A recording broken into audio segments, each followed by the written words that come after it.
아멘. 예. 아주 상식적인 이야기지만 성경은 구약 성경, 신약 성경 크게 두 부분으로 나누어지지요.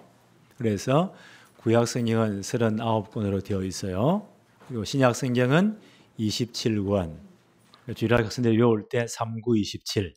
그래서 66권이에요. 근데 구약 성경 제일 마지막 책이 말라기 있습니다. 이제 하나님의 언약 백성들이 결국 우상 숭배하니까 남유다도 바벨론에 완전히 망했죠. 70년 포로 생활하고 죽도록 고생합니다. 그래서 회개하고 돌아와요. 그리고 이제 성전을 재건하고 우리 하나님 말씀대로 정말 바로 살자. 피를 토하는 심정으로 선지자들이 말씀을 전가합니다. 그 마지막 선지자가 말라기 있습니다. 그리고 나서 신약 성경을 딱 넘기는 데는 1초도 안 걸려 확 넘어가지만 마태복음 1장 1절에 아브라함과 다윗의 자손 예수 그리스도의 족보는 이러하다라고 신약 성경이 시작돼요. 그런데 그 사이에는 한 400년 정도 시차가 있어요. 몇 년이라고요? 한 400년 정도. 기록이 없어요. 그걸 학자들은 중간기다. 예수 그리스도의 오심을 기다리는 기간이다. 그 한 400년 동안 그 유대 나라는 어마어마한 이 격변이 일어납니다. 유대인들을 해방시켰던 그 페르시아도 망해버렸고 헬라라는 나라에 의해서 그리스라는 나라죠. 그 나라가 전 세계를 장악하면서 왔다 갔다 하면서 예루살렘과 유다 지역은 얼마나 많은 고통을 당하는지 모릅니다. 그리고 나서 이제 아마 이 지구상에 지금까지 가장 강한 나라, 그게 로마예요. 그 로마에 대한 속담이 엄청 많이 있잖아요. 모든 길은 어디로 통한다고요? 로마로 통한다. 그 당시 로마가 전 지중해 안 전체에다가 군사도를 다 군사를 보내놓고 전 세계 평화를 유지하면서 세금 다 받아갔거든요. 모든 길은 로마로 통해요. 또 속담에 로마는 하루아침에 이루어지지 않았다. 그 말은 어떤 말이에요? 로마는 절대 망할 수 없다 그 말이에요. 강력한 나라였습니다. 이런 와중에 이제 유대 나라도 로마의 식민지였어요. 그때에 아주 이런 격변기에 헤롯이라는 가문 사람이, 이 양반은 정통 유대인이 아니고 그 에서의 후손 에돔 족속이에요. 에돔 족속은 율법에 의하면 이스라엘 나라, 유다 나라 왕이 될 수가 없어요. 근데 로마 식민지니까 하여튼 이 헤롯 가문이 얼마나 정치력이 뛰어난지, 하여튼 로마 왕실에 연주를 얼마나 잘 낸지 몰라요. 하여튼 외교에 막 천재들이에요. 그 헤롯 가문을 보니까 일찍부터 어릴 때부터 로마에 유학 보낸 사람이 엄청 많아요. 이 양반이 얼마나 정치를 잘했던지 이 로마 황실에서 너가 갈릴리 지역의 분봉왕으로 다스려. 이 양반이 얼마나 충성을 다하고, 이제 로마가 일대 황제가 아우구스트 황제거든요. 얼마나 돈을 많이 갖다 주고 잘 보였던지. BC 40년, 예수님 오시기 40년 전이에요. 이 양반에게 너가 지금 분봉왕이 아니고 유대 전체를 다스리는 왕이 되어라 하고 임명을 해요. 그래서 헤롯 대왕이라고 해요. 예수님이 이 헤롯 대왕 때 태어났어요. 그러니까 유대인들은요 열이 받치거든요. 아니 저 양반이 정통 유대인이 아니잖아. 왜 우리 왕이 돼? 유대인들이 제일 잘하는 게 데모예요. 악이 받치니까. 그러니까 정치인들은 이것들을 어떻게 내가 잘 다스리지? 늘 그걸 생각하잖아요. 그래서 요 유대인들을 말을 잘 듣게 하려면 어떤 사업을 벌리면 이 사람들의 마음을 다 빼앗을까 하고 연구를 하는 가운데 성전을 다시 짓자. 그 당시 성전은 너무 초라하고 황폐되어 있었습니다. 이래가지고 BC 19년 그때부터 대대적인 공사를 합니다. 물론 로마 황실에다가 보고하고 이런 국책 사업을 합니다. 왜냐하면 전 백성들의 마음을 하나로 딱 묶기 위해서는 뭔가 구심점이 있어야 됩니다. 그게 성전입니다. 엄청난 세금을 막 거두면서 하여튼 그 당시 이 지은 성전, 그 새로 수리한 성전, 그걸 헤롯 성전이라고 해요. 얼마나 규모가 크냐. 그 당시 있던 건물들 가운데, 이런 신전 가운데 가장 화려하고 엄청났습니다. 그 당시 아마 신문이 있다면요, 해외 토픽으로 몇 번 났을 거예요. 가장 경이로운 건물이에요. 그 당시 역사학자들은 예루살렘 성전을 보지 않고는 아름다움에 대해서 건축에서 논하지 말아라 할 정도로 대단한 공사였습니다. 그러니까 BC 예수님 오시기 전 19년부터 해서 64년, AD 64년에 완공이 되었으니까요. 왜요? 유대인들을 오랫동안 다스리려면 공사 기간을 오랫동안 늦춰야 돼. 규모를 엄청 크게 해야 돼. 어마어마한 돈을 쏟아부어야 돼요. 그래서 사람들이 마음을 다 빼앗잖아요. 그게 규모가 엄청났습니다. 사람들이 그때요, 예루살렘 올라갈 때마다 그 성전을 보면서 막 혼이 다 빼앗기는 거야. 와, 이런 아름다운 성전을. 근데 그 안에 예배한 사람들은 이제 전부 다 신앙이 엉망진창이에요. 성전을 왜 줬을까요, 하나님이? 그리스도 바라보라고. 거기서 피자 드리면서 오실 메시아 그리스도 제대로 붙잡으라고, 복음 제대로 붙잡으라고. 이건 전부 다 놓쳐버리고, 심지어 구약시대 예배는 양이나 소나 염소를 끌고 가지요. 그걸 검사하는 제사장이 있습니다. 성전뜰에서. 바깥에 가지고는 전부 다 빻고 불합격. 그 안에서만 사. 그래 제사장들이 장사치가 짜고는요, 그걸 몇 배로 받아 먹는 거예요. 그걸 이방인들이 있어서 예배하는 장소, 좀 더 올라오면 아이들과 여자분들이 있어서 예배하는 장소를 다 쫓아내 뿌리고 그 소 팔고 양 팔고, 전혀 복음의 예배에 관심이 없어. 그 당시 로마 화폐가 전체가 다 쓰임받는데 그건 세상 돈이야. 어떻게 하나님의 성전에서 예배하면서 헌금을 드릴 때 세상에 그 들어온 돈으로 헌금할 수 있어? 말은 굉장히 좋아요. 성전에서만 통용되는 은화를 바꿔. 그래, 환전하는 놈이 따로 있네. 이게 위에서 짜고요, 엄청나게 환율을 막 엄청나게 해가지고 돈을 벌어먹네. 예수님 마지막 고난주간에 예루살렘 와보니까 엉망진창이에요. 예수님 어떻게 하셨죠? 채찍을 만들어서 이 엉터리들을 다 쫓아낸 거예요. 네. 그러니까 그거 가지고 돈 벌어먹던 제사장들, 바리새인, 사두개인들, 산헤드린 공회원들이죠. 이것들이 예수님께 엄청난 시비를 걸잖아요. 네. 그때 예수님은 굉장히 중요한 말씀합니다. 이 성전을 헐어라. 이거 무너진다는 거예요. 그러면서요, 내가 사흘 만에 다시 세우리라. 유대인들이 깜짝 놀라는 거예요. 왜요? 그 사람들의 세고는요, 이 성전 무너지면 세상 끝난다는 거야. 이렇게 어마어마한 성전이, 이렇게 아름다운 성전이 무너지면 이건 세상 끝난다는 거예요. 그거 동일시 여겼어요? 이거 어떻게 무너지냐 말이냐. 이건 신성모독이다. 뭐 사흘 만에 세워? 그 시점이 헤롯 왕이 되면서 성전을 수리할 때부터 해가지고 46년째 지금 수리하고 오는 중이에요. 바리새인들이 이게 지금 46년 지금 세워졌거늘 어떻게 네가 사흘 만에 허물고 사흘 만에 세운단 말이냐. 이건 하나님 모독한 놈이야. 그때부터 이 사람들이 모든 걸 동원해서 예수님을 죽이려고 모든 작당을 다 하는 거예요. 이런 주관이에요. 지금 이 현장이. 나중에 제자들도 처음에는 이해 못했어요. 예수님 왜 저런 말씀을 하시지? 언제 깨달아졌어요? 예수님의 십자가 사건과 부활 사건을 경험한 다음, 성전된 자기 육체를 가르쳐 말씀하심이구나. 구약시대 하나님이 성막성전을 왜 줬을까요? 거기서 피사 드리면서 오실 메시아 그리스도를 바라보라고, 성전의 주인공 그리스도를 바라보라고, 그가 완성하실 복음지로 붙잡으라고. 이건 다 놓치고 엉뚱하니까 예수님께 책망하신 거예요. 제자들이 아직까지요, 그 성전을 보면서 여기 완전 혼이 빠져가지고는 와, 입을 못 다무는 거예요. 그때 예수님 뭐라고 말씀하시죠?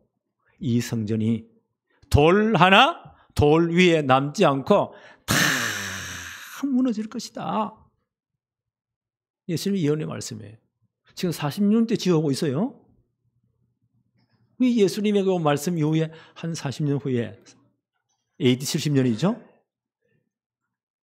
로마 장군 디도에 의해서 예루살렘 멸망되면 성전이 완전 다 무너진 겁니다. 네.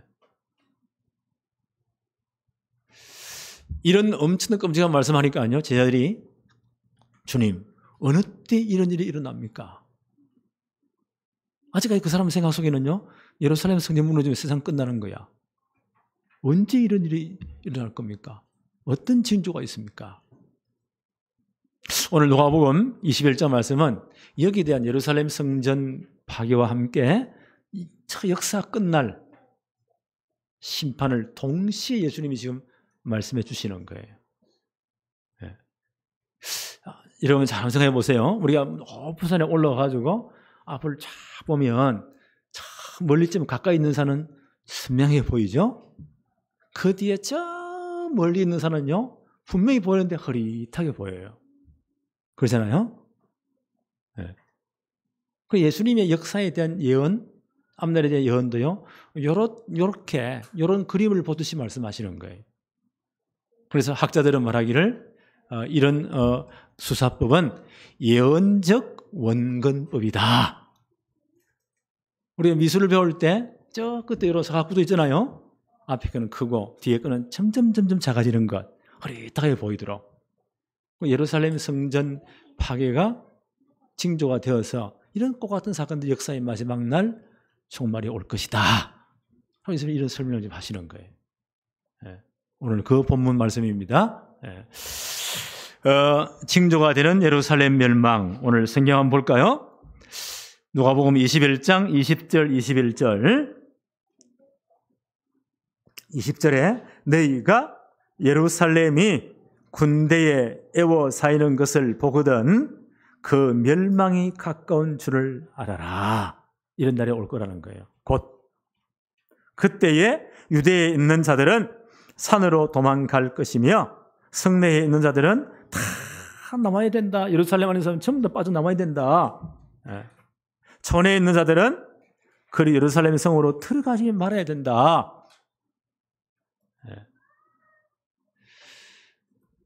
이 AD 66년 성전이 완공되고 나서 얼마나 기쁘게 해서 2년 뒤에 유대 사회에는 큰 반란이 일어나요. 이 독립운동이 늘 일어났거든요. 엄청난 규모로 로마 사람 다 물러가라고. 데모가 일어나고 전체 막 반란이 일어나는 거예요. 로마가 얼마나 강력한 군대를 가지고요. 이렇게 로마에 반역한 사람들은 뻔때로 반죽입니다. 완전 박살내는 거예요. 왜요? 큰 제국을 유지하려면 그렇게 해야 돼요. 그때 AD 67년부터 68년까지 베스파시아누스라는 장군이 3개 군단을, 이건 어마무시무시한 겁니다. 이걸 다 풀어버리면요, 유대나라 전체가 초토화되는 거예요. 어마어마한 군대를 동원해가지고요. 이 유다 전체를 좀 박살내면서 지금은요, 예루살렘까지 오고 있습니다. 그때 로마 황제가 네로 황제예요. 네로 황제 아시죠? 또라이 황제. 그때 바울 사도는 지금 로마에서 재판받기 위해서 지금 그 시위대 뜰에 있는 거기 갇혀 있어요. 그 상황이에요. 이 베스파시아누스 이 장군이 어마어마한 군대를 들이고 유대 전체를 다 박살내려고, 여기 반대하는 놈 다 죽여라. 그런 전쟁이 있는 사이에 이 사람들이 갑자기 로마 군대가 철수해 버렸어요. 유대인들이 박수를 치겠죠. 이게 우리 하나님의 응답이라고. 그때 어떤 사건이 일어나니까 AD 68년 그 네로 황제가 자살해 버립니다. AD 67년 그때 바울이 목이 잘려 순교당하잖아요. 이 네로 황제 미쳐가지고 자살해 버립니다. 그러니까 로마 황실에서는요, 누구를 황제를 세울 거냐? 암투가 피 터지는 암투가 벌어지는 거예요. 그래서 베스파시는 이 장군이 로마로 다시 돌아갑니다. 이 양반이 워낙 뛰어난 사람이기 때문에요. 그 사람들을 싹 다 정적들을 제거하고 원로원에서 이 양반을 6대 황제로 추대하는 거예요. 그리고 그 아들이 디도라는 사람이에요. 티투스라고 있어요. 세계사에는 디도 장군에게 너가 가서 이 나라 전체를 박살내고 말하는 놈 다 죽이고 예루살렘 전체 무너뜨리고 성전 다 무너뜨리고 거기 있는 모든 보화들 싹 다 가지고 와. 그리고 설마 놈들 전부 다 잡아다가 다 노예로 팔고 다 잡아와. 이래서 디도 장군이 AD 68년부터 69년부터입니다. 적어놨죠. 7월부터 AD 70년 8월까지 한 1년 이상 예루살렘부터 함나시게 되니까 예루살렘은 난공불락의 성읍이에요. 산 위에 있는 성이기 때문에 예루살렘은 절대 정복할 수 없는 어마어마한 튼튼한 성이에요. 이 양반이 그 밑에다가 토성을 헐어가지고요. 토성을 딱 사가지고는 한 놈도 못 들어가도록 나오는 놈 다 죽이도록. 예루살렘이 산 위에 있는 성이기 때문에 밑에서 모든 물자가 다 올라가야 돼요. 싹 다 끊어버리고 굶겨 죽이겠다는 거예요. 이게 1년을 버팁니다. 예루살렘 그 성 안이요 비참해지는 겁니다. 네? 나중에 굶다 역사 기록에 보니까요 사람이 너무 배고프면 헛게 보여요. 자기 자식이 뭐 개나 그런 짐승으로 보이는 거야. 그 자기 아이를 살망하고 이런 사건들이 벌어지기도 하고 끔찍한 사건들이 벌어집니다. 칼에 죽어도 굶어 죽은 사람이 더 많아요. 근데 불구하고 그때 타락한 종교 지도자들은 이 성전은 절대 망하지 않아. 성전에 들어오면 안전해. 거기다 들어앉아 있었어요. 너무 배고프니까 이 성문이 열리는 겁니다. 그 틈을 타서요. 그 칸형을 로마 군인이 들어가가지고 탁친 대로 다 죽이는 겁니다. 기록에 보니까요. 그때 유대 전체에 110만이 죽었다. 이야, 이건요. 세계 전쟁에 이런 끔찍한 사건이 없었습니다. 110만이. 예루살렘 전체는 피바다가 되는 거예요. 누구부터 먼저 죽을게요? 그 성전에 들어앉아 있던 그 타락한 지도자들부터 먼저 다 죽은 겁니다. 한 10만 정도요. 설만한 사람들은 싹 다 잡아다가 그 당시 전 지역에 노예로 팔아뿌리고 그리고 나머지는요. 로마로 싹 다 끌고 가가지고 지금 로마에 지금 원형극장이 있죠? 콜로세움이라고 해요. 그거 짓는데 죽을 때까지 노예로 다 부린 겁니다. 이런 사건이 예수님 십자가 사건이 40년 뒤에 일어났습니다. 오늘 예수님 말씀하시죠? 그때 이런 징조가 이 로마 군인들이 예루살렘 성을 둘러사는 보거든 빨리 피해라. 빨리 성에서 나와라. 바깥에 사람 들어가지 말아라. 이때 예수님 말씀을 귀담아 듣고요. 피해가지고 요단강 건너편으로 도망간 사람들은 많은 분들이 살아남았다고 해요. 계속 말씀 한번 볼까요? 22절부터 이 날은 기록된 모든 것이 이루어지는 징벌의 날이니라. 그날에는 아이 뵌 자들과 젖먹이는 자들에게 화가 있으리니 이는 땅에 큰 환난과 이 백성에게 진노가 있겠습니다. 그렇죠. 이런 전쟁이 나니까 제일 피해보는 사람들이 이런 아이 뵌 자들, 젖먹이들 끔찍하게 다 지금 다 죽는 겁니다. 24절에 그들이 칼날에 죽임을 당하며 모든 이방인에게 사로잡혀가겠고 모든 이방인 110만이 죽고 10만이 넘는 사람이 포로로 잡혀가지고 노예로 팔리고 다 끌려가는 겁니다. 사로잡혀가겠고 예루살렘은 이방인의 때가 차기까지 이방인들에게 밟힐 것이다. 솔로몬이 성전 건축 이후에 그렇게 영광스럽고 기뻐했잖아요. 그때 하나님께서 열왕기상 9장 6절로 9절에 보니까 만약 이렇게 영광스러운 솔로몬의 성전이라도 너희 후대들 가운데 하나님 바로 섬기지 않고 우상 숭배하고 성전의 참된 의미를 잊어버리고 그렇게 타락해 버리면 내가 이렇게 아끼던 성전도 내던져 버릴 것이다. 그 말씀이 그대로 이루어진 겁니다.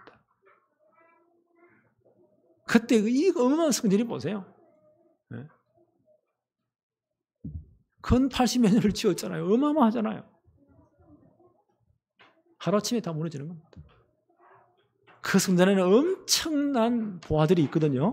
이걸 로마군이 약탈하기 위해서 불을 찔러 놓고는요.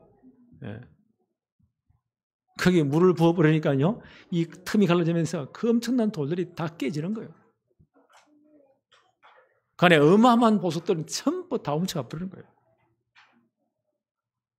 지금 뭐만 남았죠? 통곡의 벽 사진 보셨나요?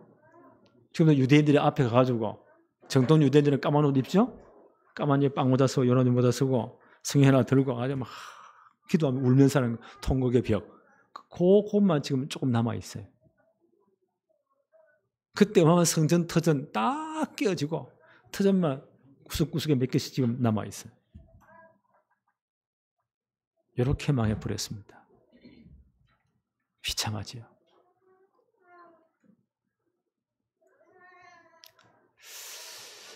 그 이후에 이제 유대인들이 그렇게 복음 전하는 걸 방해했잖아요.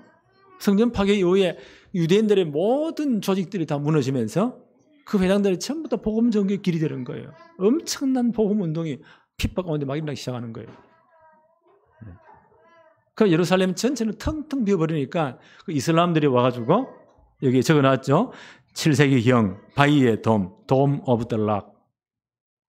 지금 성전 자리에 옛날 그 성전에 지금 예루살렘 사진 봤죠?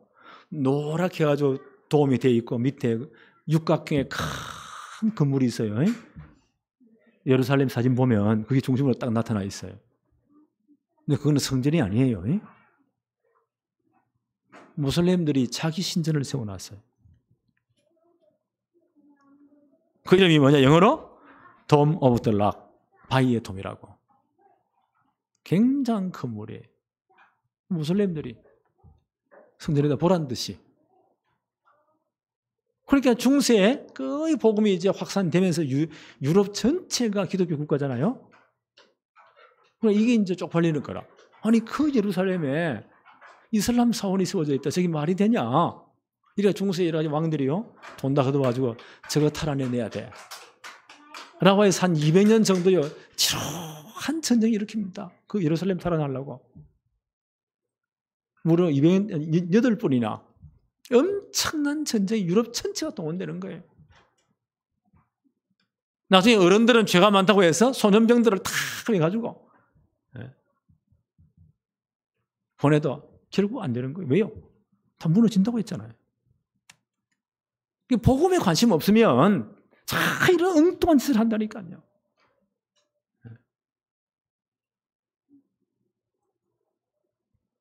앞으로도 아마 저 탈환 안 될 거예요.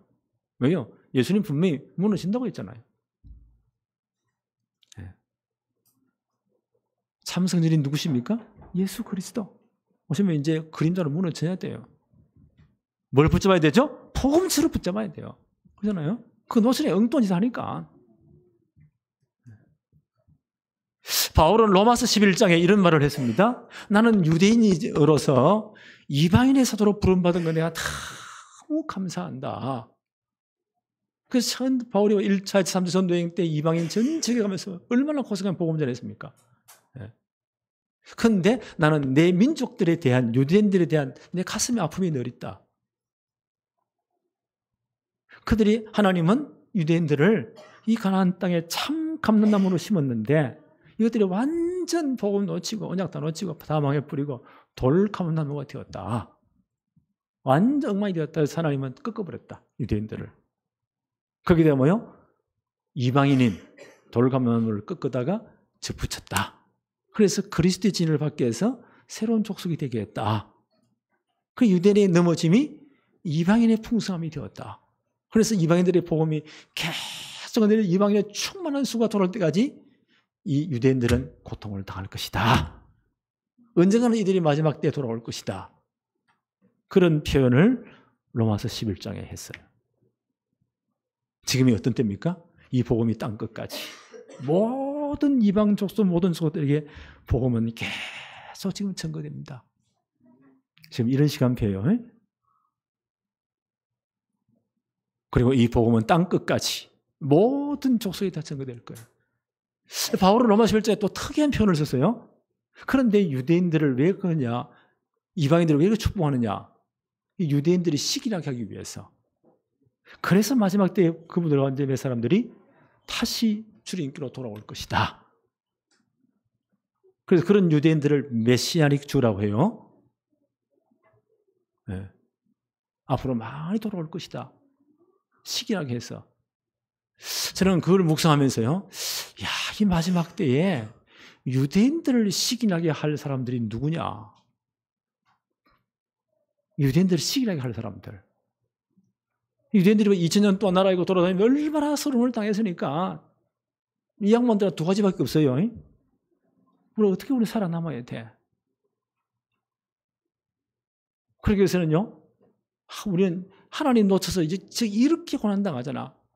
하나님 절대 놓치면 안 돼. 한 손에 하나님. 말씀. 두 번째 뭐요? 우리가 살아나면 돈 없으면 우리는 죽어. 그리고 그 사람들은 막 돈에 대한 엄청난 그 애착이 있어요. 무조건 돈 벌어야 돼. 살아남기 위해서는. 이런 교육을 통해서 지금 보세요. 얼마 안 되는 사람은 유대인들이 전 세계 터져가지고요. 전 세계 돈을 다 거머잡았어. 1차, 2차 시대 가운데 유럽에는 많은 유대인들이 고난받으니까 미국으로 많이 이민 갔잖아요. 그 시대적인 사람들이 많이 나왔어요. 이 사람은 미국 전체 돈을 지금 다 거머쥐고 있습니다. 그들이 어디 제일 많을까요?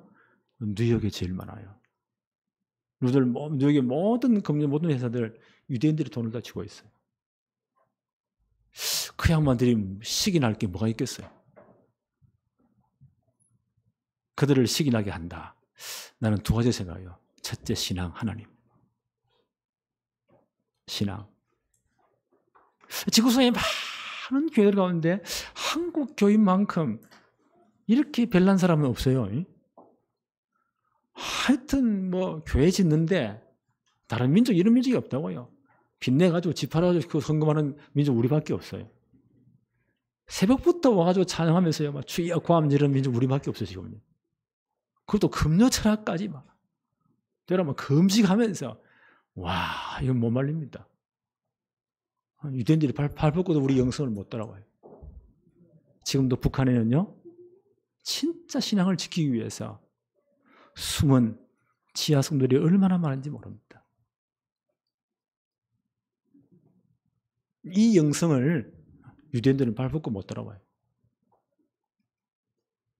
또 유대인들이 제일 탐나는 게요 돈이거든요. 2차 대전 이후에 다 망한 자리에 신생 국가들 진짜 밥도 못 먹는 이런 나라 있잖아요. 그때 지금 필리핀이 우리보다 엄청 못 살잖아요. 그때 필리핀이 전쟁 이후에 우리 한국이 너무 불쌍하니까 체육관 하나 지어주자. 이래가 돈 내가지고 지은 것이 장충체육관이에요. 필리핀 사람이 지어줬어. 그때 이 사람 우리 보면서요. 아이고 저 불쌍한 인간들. 이래 봤단 말이에요. 그런데 70년 전에 우리 역전돼 버렸어. 아마 우리 렘넌트 가운데 진짜 영성을 지니면서요. 시대 앞으로 이 경제를 움직일 사람들이 나온다고 봐요. 유대인들을 시기케 할 사람들. 자문하면 유대인 모든 조직들이요. 앞으로 서울로 다 이사 올 가능성도 있어요. 전 세계 돈이 다 따라오거든요. 나는 이사야 60장을 보면서 내 아들들은 원방에서 올 것이고 딸들은 안개 올 것이고 이방의 모든 재물을 바다의 은금을 풍부를 다 가지고 올 것이다. 유대인 따라오면 다 끌려오는 거예요. 나는 그 날이 속히 오리라고 나는 생각합니다. 꿈만 같지요? 감옥서 뭐 헛급하냐? 아니에요. 네. 그래서 2030, 2080 전도자는 이런 말을 하잖아요. 우리 렘제로 세워서 앞으로 2030년, 2080년까지 50년에 진짜 시대의 주인공으로 만들자. 나는 그때 북한 문 열린다고 봐요. 저 북한에 있는 순교에 가고 지금까지 피 흘려 지켜온 그 영성신앙. 한국교회를 하나님 얼마나 축복했습니까? 지금 전 세계 지금 우리나라의 위상이 어마어마해요. 지금 뭐 탑 10에 탑 7에 들어간다. 남북 합쳐버리면요, 이게 어마어마한 힘의 효과가 생깁니다. 전 세계 돈을 다 거머잡을 그런 중요한 축복이 나는 기다리고 있다. 왜요? 세계복음화 때문에.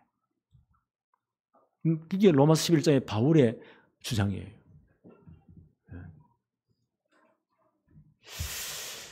자, 예수님께서 오늘 말씀하실 때 아까 말씀드렸죠? 예루살렘 멸망을 앞에 놓고 그 다음 저 역사 끝에 있는 세상 종말까지 한 건에 다 보는 거예요. 이걸 뭐라고 한다고요? 예언적 원근법이다. 학자들이 이렇게 어려운 말을 써요. 한 폭에 다. 예루살렘 멸망이 징조가 되어서 세상 끝날에 성취될 모든 심판 사건을 다 설명하시는 거예요. 25절 한번 볼까요? 1월 성신에는 징조가 마지막 때입니다. 징조가 일어나겠고 땅에는 민족들이 바다와 파도의 성난 소리로 인하여 혼란 중에 공고하리라. 일본에 쓰나미 오니까 보세요. 얼마나 끔찍한지. 앞으로 이런 자연재해들이 엄청 온다는 거예요. 이런 질서가 막 흔들린다는 거예요. 세상 종말에 그런 일이 생긴다는 거예요.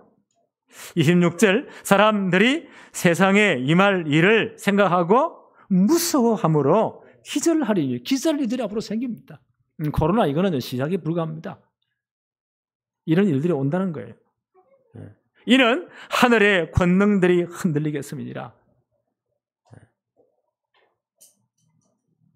27절, 그때에 사람들이 인자가 구름을 타고 능력과 큰 영광으로 오는 것을 보리라. 이때 주님이 재림하십니다. 모든 사람이 다 볼 수 있도록 주님 재림하십니다. 앞으로 이런 일이 올 것이다. 28절에 이런 일이 되기를 시작하거든 일어나 머리를 들라. 너희의 속량, 너희의 구원이 가까웠느니라 하시니라. 예루살렘 멸망을 징조로 했어요. 마지막 종말을 예수님 설명하면서 이 날은 꼭 올 것이다. 그런데 이 날은 아무도 몰라요. 마가복음 13장 30절에 예수님 뭐라고 말씀했습니까? 그날과 그 시는 아무도 모른다. 하늘의 천사도 모르고 아들도 모르고 아버지만 아시느니라. 그렇게 마지막 시대에 미혹이 일어나요. 맨날 며칠 예수님 오신다. 31년 전에 우리 한국 난리 났잖아요. 10월 28일 날. 그때 온대. 1992년 10월 28일 날. 이런 미주자들이 모여가지고 기도하는데 수백 명이 봤대요. 입신을 해서 하늘 천상 보좌를 봤는데 뒤에 큰 프랑카드 걸려있더래. 그것도 한글로. 왜 한글로 썼을까요? 또 희한하죠? 가지고 1992년 10월 28일 내가 가리라. 수백 명이 봤다는데 뭐. 영적 체험을 했다는데 뭐. 왜요? 사단도 광명의 천사로 가장하는 거예요. 얘가 미쳐서 돌아다녔잖아요. 그게 불과 31년 전에 일어났던 일이에요. 이런 일이 역사상에, 기독교에서 계속 이전 역사에 많이 있었습니다. 앞으로 또 이런 것들이 일어날 거예요. 미혹되지 말아라. 그걸 시한부 종말론이라고 해요. 또 한 분류는요, 조건부 종말론. 지금 신천지예요. 하여튼 이 양반 교주가 보니까 좀 무시가 안 돼. 성경을 엄청 많이 읽었는가 봐. 이래가지고 요한계시록 7장에 보니까요, 14만 4천 명. 뭐가 팍 꼽혀버렸어. 12지파, 12,000명씩. 12지파 곱하기 12,000명, 14만 4천 명이죠? 그 사람은 이마에 딱 인을, 도장을 딱 지킨다는 거예요. 이 사람도 구원받는다고. 그런데 요한계시록 7장 잘 읽어보면, 그 다음 9절, 10절 읽어보면요, 그 이후에 모든 이방 각 족속 각 민족들에게 셀 수 없는 숫자의 사람들이 하나님을 찬양한다고 했어요. 그건 다 빼버리고. 그래서 이 사람은 뭘 의식하냐? 14만 4천 명을 끌어오면 입 맞으면 예수님 재림한다는 거예요. 조건부. 그래 교인들을 꼬셔가지고요. 여기에서 이번 기존 교회는 구원이 없으니까 저 장로교에서 다 엉망이니까 가가지고 다 너희들이 주수꾼이 돼가지고 끌어와라는 거야. 생명 걸고. 그게 좀 이제 신앙생활 잘하고 싶고요. 성경을 잘하고 싶고 이런 사람들이 순전 사람들이 끌려가요. 그게 완전 이 사람들 시험을 엄청 열심히 치거든요. 대도한 소리를. 네. 요래 가지고는요. 그게 완전 딱 빠져버리면 예수 잘 믿는 자기 엄마 아빠를 볼 때 그 집사님들을 볼 때 얘들이요. 진짜 불쌍히 보이는 거라. 아이고 저거 지옥 가는데 내가 생명을 끌어서 건져와야 돼. 그러니까 몇 년 전에 14만 4천명 20만이 넘어가 버렸어. 그럼 조건을 또 바꿔야 돼요. 하나님 말씀을 일점에 변하지 않는다면서. 근데 그러고 또 바꿔. 왜? 우리가 가짜가 너무 많아. 한 20만 모였는데 진짜 14만 4천 명을 골라내야 돼. 또 시험 치고 더 열심히 끌어와야 돼. 좀 이상하지요? 앞으로 이런 것들이 많이 일어난다는 거예요. 별의별 사건이 다 일어난다는 거예요. 미혹되지 말아라. 앞으로 엄청난 재난들이 올 겁니다. 이런 일이 일어나거든 일어나서 머리를 들어라. 너희 구원에 가까웠다. 우리의 시민권은 어디에 있어요? 하늘에 있습니다. 우리가 예수 그리스도를 주로 고백하는 순간 우리의 영적 소속도 하늘에 있습니다. 그게 우리 이름이 다 기록되어 있어요. 절대 지울 수 없어요. 그 길에서 구원하시는 자 예수 그리스도를 기다린다. 주님의 재림을 기다린다. 그 주님의 재림 때에 우리는 주님이 부활하신과 똑같은 부활의 몸, 육체의 부활의 몸을 입고 그건 우리 인간의 언어로 논리로 설명할 수 없어요. 영원히 완성된 하나님 나라에서 영원토록 왕노릇 하게 될 것이다. 이 사실을 늘 기억하고 신앙생활을 제대로 해라는 거예요. 계속 말씀 한번 볼까요? 29절에서 31절에 이에 비유로 이르시되 무화과 나무와 모든 나무를 보아라. 사기 나면 너희가 보고 여름이 가까운 줄 자연히 아나니 이와 같이 너희가 이런 일이 일어나는 것을 보거든 하나님의 나라가 가까이 온 줄로 알아라. 앞으로 이런 재난들이 엄청 많을 거예요. 그러면 왜요? 하나님 나라가 가까이 왔구나. 주님의 재림이 가까이 왔구나. 그렇게 하라는 거예요. 35절 한번 볼까요? 이 날은 온 지구상에 거하는 모든 사람들에게 이 날이 임할 것이다. 마지막 종말이 올 거예요. 노아의 홍수 때에 같이 모든 사람이 다 임했잖아요. 임할 것이다. 36절 한번 볼까요? 이런 일이 일어나거든 흔들리지 말고 어떻게 하라고요? 36절에 이러므로 너희는 장차 올 이 모든 일을 능히 피하고 인자 앞에 서도록 항상 기도하며 깨어 있으라 하시니라. 항상 기도하고 깨어 있으라. 이것이 종말을 사는 우리의 신앙 자세입니다. 32절 33절 한번 볼까요? 내가 진실로 너희에게 말하노니 이 세대가 지나기 전에 모든 일이 다 이루어질 것이다. 이런 시대마다 이런 종말의 징조는 계속 나타납니다. 그러나 분명한 것은 33절에 천지는 없어지겠으나 내 말은 없어지지 아니하리라. 하나님 말씀 다 붙잡아요. 하나님 말씀의 가장 큰 핵심이 뭔가요? 인간이 타락한 창세기 3장 문제에 빠지자마자 하나님은요 창세기 3장 15절 여자의 후손을 보내어서 이 구원의 일을 이루고 갈 것이다. 하나님 시작하신대요. 그게 창세기 3장 15절이에요. 마지막 어떻게 이제 마감됩니까? 요한계시록 21장 6절에 보니까 나는 알파와 오메가다. 시작이고 끝이다. 이 구원사역에서 이렇게 끝낼 것이다. 그리스도 재림으로 이 모든 구원 역사를 끝낼 것입니다. 우리 이 말씀을 다 붙잡아야 돼요. 그렇죠? 마지막 때가 되면 될수록 말씀을 잡고 정말 깨어 있어야 됩니다. 34절 한번 볼까요? 너희는 스스로 조심하라. 그렇지 않으면 방탕과 술 취함과 생활의 염려로 마음이 둔하여지고 뜻밖의 그날이 듣고 같이 너희에게 임할 것이다. 그 말씀을 진짜 붙잡아야 돼요. 그래 우리가 미혹되지 않습니다. 세상에 빠지지 않습니다. 그래서 재림을 기다리는 우리의 영적 상태와 우리의 사역들을 늘 점검해야 돼요. 36절 한번 볼까요? 이러므로 너희는 장차 올 이 모든 일을 능히 피하고 인자 앞에 서도록 항상 기도하며 깨어 있으라 하시니라. 마지막을 사는 우리의 생활, 영적 상태, 우리의 자세입니다. 바울은 에베소 6장 18절 19절에 뭐라고 말씀합니까? 이렇게 말씀합니다. 모든 기도와 간구로 하되 항상 성령 안에서 기도하고 이를 위하여 깨어 구하기를 항상 힘써라. 여러 성도를 위해서 정말 기도해라. 우리 마지막 때 여러 성도를 충분 기도해야 돼요. 그러면서 바울은 또 에베소 교회에 부탁합니다. 나를 위해서 구할 것은 내게 말씀을 주사 나로 입을 열어 복음의 비밀을 담대히 알리게 해달라고 나를 위해 기도해 달라.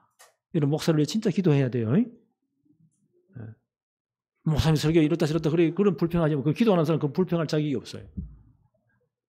주의 종에게 정말 말씀의 지혜를 주어서 복음의 비밀을 담대히 설명할 수 있도록 하나님 역사해 주세요. 우리 성도들은요 각각 옆에 우리 사정을 다 알잖아요. 그분의 일을 내일같이 여기면서 진짜 중보기도 해야 됩니다. 하나님 역사해 주세요. 여기 마지막 때를 사는 우리의 자세예요.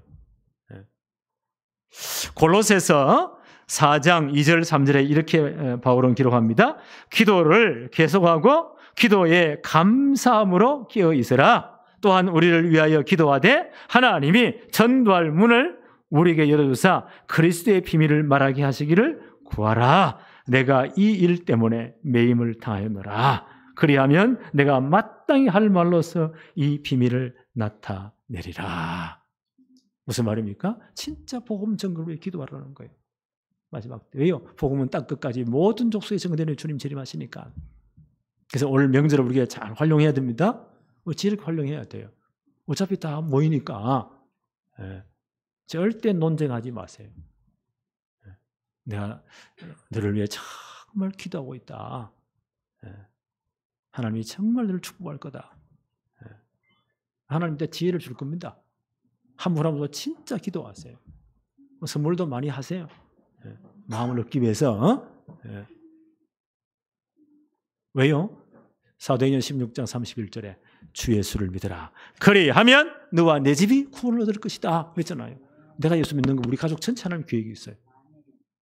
끝까지 기도해야 돼. 저는 지금까지 기도하거든요. 다 차근차근 돌아옵니다.